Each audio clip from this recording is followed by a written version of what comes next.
un podcast de Cooperativa.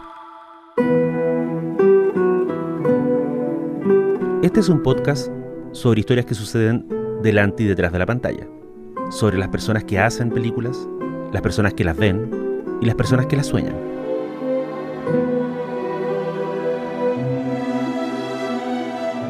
Soy Daniel Villalobos y esto es El Contador de Películas.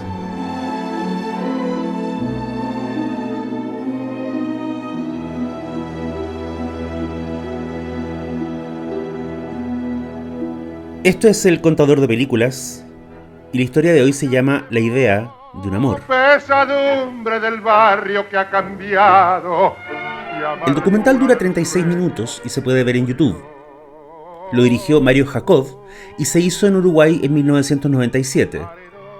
La mujer que entrevistan tiene 70 y tantos años, el pelo teñido de rubio y los ojos tristes. Cuando le preguntan algo, suele hacer una pausa. Escarba en su memoria eventos y nombres de una generación ya muerta y vuelve de ella con las respuestas. Pero hay un tema frente al cual no necesita hacer ninguna pausa. Un tema respecto al cual ha pensado por años, con ahínco. Un tema que ha debatido consigo misma por escrito y seguramente en silencio. Ese tema es uno de los viejos temas de la humanidad. Ella quiso a un hombre y este no la quiso de vuelta. En el camino, en el medio, a lo largo de varios años e incluso décadas, ella dejó testimonio de ese desamor y de esa frustración en poemas que nunca envejecen, que nunca desaparecen y que una vez leídos nunca se olvidan. La señora de pelo teñido y ojos tristes tiene por apellido Vilariño y su nombre, que es también el título del documental de Jacob, es Idea. El jardín, Inca, Rubén, tibio escalón, silencio. La señora se llama Idea Vilariño porque su padre, Leandro Vilariño, fue no solo anarquista sino además lector de poesía. Eso explica que sus hijos tuvieran nombres como Azul, Alma, Idea, Poema y Numen. Los Vilariño viven una existencia precaria y dura en el Uruguay de los años 20. No sobra la comida, pero la madre es una lectora cultivada y el padre Leandro estimula a todos sus hijos a leer poesía, a trabajar en el jardín y a estudiar música. A Idea le interesa la poesía y a los 25 años publica un volumen breve de 5 poemas llamado La Suplicante. Sus textos de esos años son tremebundos porque la vida no se la da fácil. Ve morir a miembros de su familia y un eczema en la piel la incapacita y la hace sufrir por años. Lo que tiene para resistir la adversidad es un talento feroz y un oficio para encantar a la gente y seducir a los hombres. Tiene muchos romances breves, la mayoría de ellos en paralelo. Idea es joven, tiene una sensación de tragedia inminente y entre los bares de Montevideo encuentra a sus iguales. La receta perfecta para que se lance a la vida del artista. Uno de los tantos hombres que la aman en esos años es Manuel Claps, con quien luego cofundarían una revista literaria. Una noche, en un bar de Montevideo, Claps le advierte que va a llegar a la mesa Juan Carlos Onetti, que para entonces ya era el autor de 4 novelas, incluyendo La vida breve. Idea no tiene humor para conocer a nadie, menos a Onetti, de quien tiene las peores referencias. En el documental de Mario Jacob, la escritora cuenta que el mismo Onetti tenía toda clase de prejuicios respecto a ella. Dice, esperaba encontrarse con una mujer gorda, vestida con colores vivos, una especie de come-hombres. En vez de eso, el tipo se encuentra en la mesa con esta muchacha joven, de rostro delgado y bronceado, porque a Idea le gusta tomar sol, porque le gusta jardinear y martillar muebles al aire libre. Y el bruto de nociones estúpidas que Idea Vilariño tiene en su cabeza no aparece por ninguna parte. En su lugar está este señor de lentes y labios gruesos que parece haberlo leído todo y que se pasa la noche seduciendo a su audiencia. Onetti se va a Buenos Aires y le escribe a la mujer de cara bronceada. Son supuestamente cartas sobre temas literarios, pero en el fondo son cartas de amor. Los dos van a vivir algo que no va a ser un romance, que a duras penas podría considerarse amor y que sin embargo los marcará a ambos para siempre. Bueno, no sé cuándo lo conocí, por lo menos no sé exactamente en qué año lo conocí. 9 noches en 11 años de relación. Sé que fue antes. Según Idea Vilariño, eso fue el tiempo real que ambos pasaron juntos. Todo lo demás fueron conversaciones grupales en cafés, en bares y el resto recados escritos. A veces por carta, otras veces por libro. Los Adioses, la novela que Onetti publica el 54, está dedicada a ella. Yo escribo cuando tengo el arranque de escribir, las ganas de escribir, y de ahí vienen las confusiones. Idea responde el 57, dedicándole uno de los grandes libros de poesía de Latinoamérica. Es un volumen titulado Poemas de Amor, y la dedicatoria solo dice a Juan Carlos Onetti. Años más tarde, cuando ya muchas cosas habían ido al carajo, Idea borra la dedicatoria de las nuevas ediciones del volumen. Algo que a Onetti le rompe el corazón. En la época en que conoce a Idea, el uruguayo tiene una mujer oficial, llamada Elizabeth María Pekelharing. A Idea no le importa. En 1955, Onetti se separa de Elizabeth María, pero en vez de formalizar su relación con Idea Vilariño, lo que hace es casarse con Dorotea Moore, la mujer con la que vivirá el resto de sus días. A Idea, el matrimonio de Juan Carlos con Dorotea no le importa. A Dorotea le importa la presencia de esta otra mujer, de esta poetisa misteriosa, le importa la idea de Idea. Pero Dorotea se ha casado con Juan Carlos Onetti. Y así como Onetti viene con sus lentes, su depresión y su tabaquismo, así también viene incluida en el paquete la poetisa que no lo acecha ni lo atosiga, pero que nunca está lejos de él. En el documental de Jacob, Idea Vilariño habla de su amor por Onetti con una crudeza que dan ganas de salir arrancando. Dice, es el último hombre del que debí enamorarme. Nunca nos conocimos bien. A Onetti no lo conozco, y él nunca me conoció a mí. Según Onetti, ¿cuál era el problema? Idea Vilariño, la Idea Vilariño del documental, ya mayor, curtida y resignada, lo explica. Según el escritor, él nunca pudo sentir que ella lo quisiera. La encontraba demasiado independiente, demasiado libre. El amor es más cercano, le decía el tipo. Tú vienes y te vas, tú solo me usas para escribir esos poemas tremebundos. Nos dijimos adiós muchas veces, explica ella en el documental. Nos mandamos al diablo. En el libro Construcción de la Noche, la biografía que María Esther Guilio y Carlos María Domínguez publicaron en 1993, aparece el testimonio de Idea respecto a una de las 11 noches que pasaron juntos. Ella lo cuenta así. Nos peleábamos y volvíamos a juntarnos. Lo echaba, regresaba. Una noche me llamó desesperado para que fuera a verlo. Yo estaba con alguien que me amaba y lo dejé por ir a pasar una noche con él. Y recuerdo que lo único que hicimos fue ponernos de espalda, leyendo un libro él y yo otro. A la mañana siguiente le agarré la cara y le dije, sos un burro, Onetti, sos un perro, sos un camello. Y me fui. Entre los libros, los poemas y los desprecios ocurren otras cosas. Por ejemplo, las dictaduras de la década de los 70 en Latinoamérica. En Uruguay se disuelven las cámaras de representantes en 1973. Como sucede en otros países de la región, las Fuerzas Armadas toman el poder. Y lo que le pasa a Onetti es muy propio de sus novelas.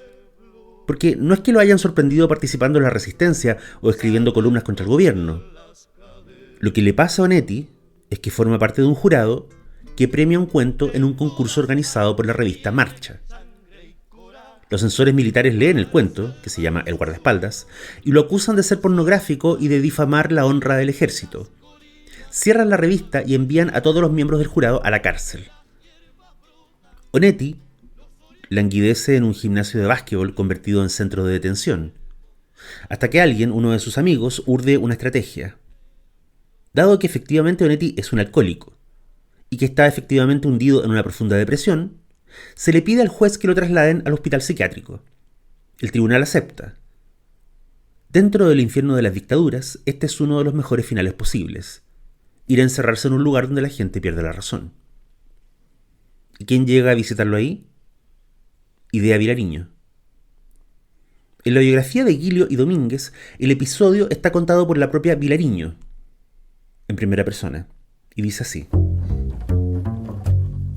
Tocamos la puerta y no pude evitar entrar primero, y ahí estaba Dorotea corrigiendo cuentos traducidos al inglés sobre una mesita, y él en la cama, asombrado, mudo, con su cara grande, mirando. Él callaba mordiéndose el labio superior, serio. Al fin, Dorotea, resignada, en un gesto muy suyo, le dijo a mi amiga, «Salgamos, Así estos dos hablan, si no, no le va a decir nada. Quedamos con él solos y callados. ¿Nos moriremos sin aprender a hablarnos?, pregunté. Siempre nos costó, dijo él. ¿Te acordás de aquella vez que llegaste después de tanto tiempo y estuvimos 20 o 30 minutos sin hablar, sentados yo en la cama y tú en una silla? Me inhibiste siempre, en todo. Sí, dijo él. Tú también, dije yo. Cuando volví a entrar sola, pensando en despedirme, me miró callado un rato y luego me dijo: estás hermosa. No recordaba que fueras tan hermosa. ¿Hace tal vez 5 años que no nos vemos? Sí, me dijo. Luego me dijo: yo tendría que haberme casado contigo. Tendríamos que habernos casado, saliera como saliera. Iba a salir mal, dije yo, pero tendríamos, sí, que habernos casado. Él dijo: yo tenía incomprensiblemente unos celos terribles, y tú eras muy celosa. Lo que nunca pude recordar, lo que nunca pude saber fue cómo terminó lo nuestro. ¿Cómo te perdí de vista? ¿Qué pasó? Mirá, le dije, eso lo sé. Una tarde, hacía 3 días que estabas en casa, no querías que yo fuese a una asamblea. Discutimos, como tantas veces. Me vestí y me desvestí 2 veces, creo. Finalmente me fui. Cuando volví, te habías ido. Él me dice: yo creo que la que tuvo una película frente a mí fuiste vos. ¿No te acordás que una noche te propuse que nos matáramos con el gas y que lo postergamos porque no teníamos cómo hacerlo llegar al cuarto? Sí, le dije yo. La misma noche que me propusiste antes que nos casáramos. Nadie me ofreció nunca tanto. Fue la única vez que creí. Pensé después que tal vez esta era la última vez que lo veía. Tengo 63, me dijo. Se supone que es la edad de la impotencia. Pero no estoy impotente, y me acuerdo de tu amor, de todo, de tu boca, como si hubiera estado anoche contigo. Estábamos como declarándonos, y temí que iba a llorar. Y pensé que era tal vez, como él decía, la última vez que lo veía en la vida. Me levanté y quise tocarlo, tocar su mejilla con la mía, consolarlo, no sé. Apenas llegaba a él cuando me agarró con un vigor desesperado y me besó con el beso más grande, más tremendo que me hayan dado y que me vayan a dar nunca. Y apenas comenzó su beso, sollozó. Empezó a sollozar por detrás de aquel beso, después del cual debí morirme. Miré sus uñas, que no recordaba tan pequeñas. Toqué su piel siempre tan suave. Manos delicadas de escritor, tan diferentes a las mías que están fuertes y quemadas. Incliné la cabeza sobre esa mano, sobre su cuerpo, y la rocé, olí su piel, pegué mis labios a ella una y otra vez con vehemencia. No sé por qué lo hice, qué sentía, qué palabras sustituía de esa forma.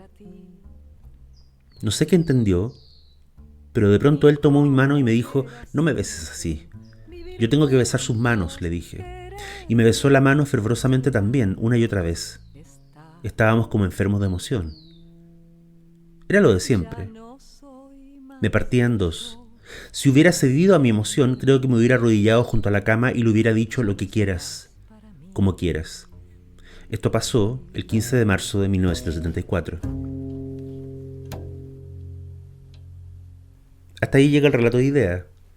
Lo que pasa después es que un juez ordena liberar a los jurados del famoso concurso.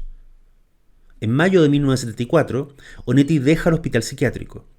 Luego abandona el país y se instala en España con Dorotea Moore. Vive en Madrid y en su casa en esa ciudad pasa la mayor parte del tiempo en su habitación y dentro de la habitación en su cama. Con los años, Onetti se vuelve esta versión extrema del escritor maldito, el narrador que trabaja, come, da entrevistas y se emborracha sin nunca salir de la cama. Pero tú me habías dicho que no se trataba de una entrevista. Muere en 1994 por daño hepático. Sus restos son cremados en Madrid. A diferencia de escritores como Vargas Llosa o García Márquez, sus libros han tenido escasos intentos de adaptación al cine. Hay 2 ejemplos dignos de mencionarse. El primero es su cuento, El infierno tan temido, que es llevado a la pantalla primero en México, en 1975, y luego en Argentina, en 1980. Rizzo, en el recodo de su vida, conoce a una mujer extraordinaria de la que se enamora. Todo parece ser un paraíso, hasta que unas fotos lo conectan con el infierno tan temido. El segundo caso es El astillero, una película del año 2000 sobre su novela y en cuya adaptación participó nada menos que su colega Ricardo Piglia.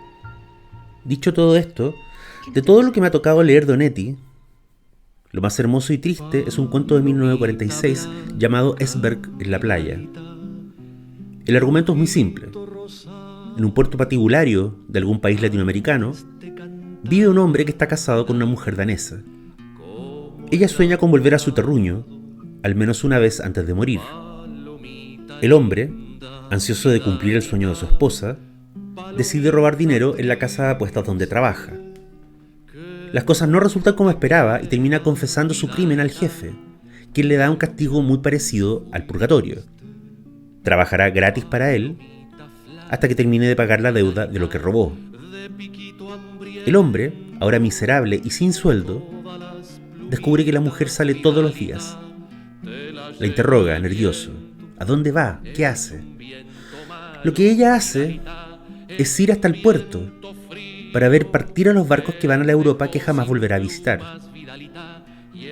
El hombre empieza a acompañarla todos los días en su peregrinaje al puerto. No ha conseguido hacerla feliz, jamás podrá hacerla feliz.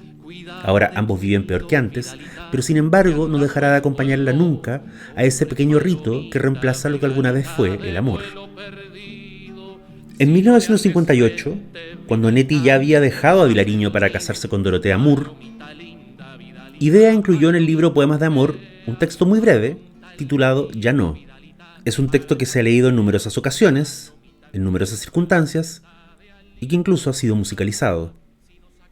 Y dice así: ya no será, ya no, no viviremos juntos, no criaré a tu hijo, no coseré tu ropa, no te tendré de noche, no te besaré al irme, nunca sabrás quién fui, por qué me amaron otros, no llegaré a saber por qué ni cómo nunca, ni si era de verdad lo que dijiste que era, ni quién fuiste, ni qué fui para ti, ni cómo hubiera sido vivir juntos, querernos, esperarnos, estar. Ya no soy más que yo, para siempre, y tú ya no serás para mí más que tú. Ya no estás en un día futuro. No sabré dónde vives, con quién, ni si te acuerdas. No me abrazarás nunca como esa noche, nunca. No volveré a tocarte, no te veré morir. Idea, el documental que recoge muchas de las declaraciones citadas en este episodio, se puede encontrar en YouTube. Idea Vilariño murió en Montevideo en abril del 2009. Tenía 88 años de edad. Ya no será, ya no viviremos juntos. Soy Daniel Villalobos y esto fue El Contador de Películas. Hasta la próxima. No te tendré de noche, no te besaré al irme. Nunca sabrás quién fui, porque me amaron otros.